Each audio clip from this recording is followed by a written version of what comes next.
على بركة الله عندنا جزرة غادي نغسلوها مزيان ونحكوها نزولوا القشر ديالها طبعا، وغادي نقوموا بالبشر ديالها. الجزر غني بالكاروتينات، كيعمل على ترطيب البشرة، كيعزز صحة الجلد حتى البشرة الحساسة. هو صديق للبشرة الحساسة، غني بفيتامين A وفيتامين العديد من الفيتامينات التي تعالج جميع مشاكل البشرة حتى الحبوب. وضعنا كريم الجزر والعديد من السيدات اللي يرحموا لي الوالدين على تلك الوصفة، يعالج حتى الحبوب حتى الصدفية.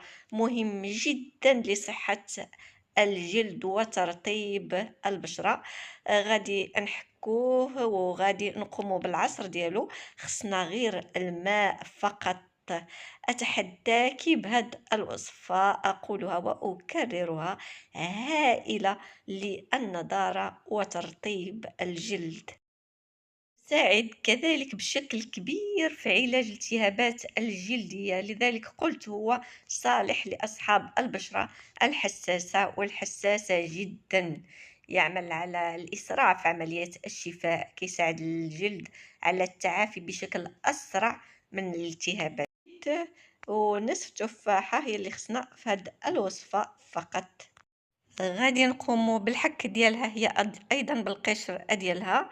التفاح كيف تنعرفوا جميع هو كيشدد الدورة الدموية، يعادل ايضا درجة حموضة البشرة، يقلل من افراز الزيوت الزائدة في البشرة، يعالج انتفاخ العيون والهالات السوداء. وحطينا وصفة في هذا الموضوع هذا.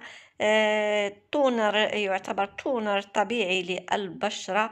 ويعد التفاح مهم جدا لإزالة عيوب البشرة حتى البقع الداكنة. بالمداومة على هذه الوصفة غادي يتحيدوا بإذن الله. يعتبر كذلك هو مضاد لعلامات الشيخوخة اللي كتظهر في البشرة نتيجة الجفاف اللي تتعرض له نتيجة الشمس أو الكثير من العوامل الخارجية. يعمل على حمايتها من الجفاف ويحافظ على الرطوبة ديال البشرة.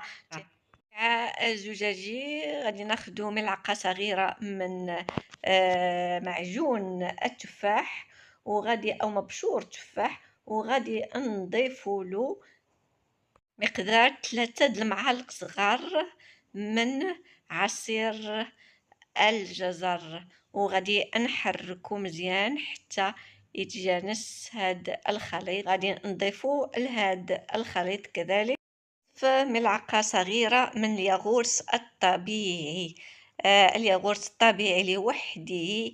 إلا درنا على البشرة المتعبة، وغنقوم بالتدليك ديال هاد التدليك الخفيف لهاد البشرة بالياغورت الطبيعي، فكيعمل على إحياء هاد البشرة. نتخلعوا إلا بغينا نقولوا غادي نداشوا للنتيجة روعة. أخيرا، هذه صفحتي على الفيسبوك، كذلك صفحتي على الانستغرام، فيها العديد من الوصفات القصيرة والمفيدة بدون تكاليف. إذا أعجبتكم طبقوها. كذلك اتركوا لي تعليق فيها، وأنا إذا كان عندي الوقت غادي نجاوبكم أكيد.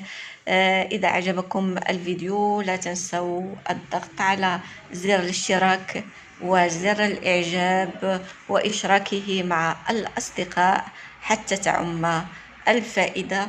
وإلى لقاء قريب بإذن الله.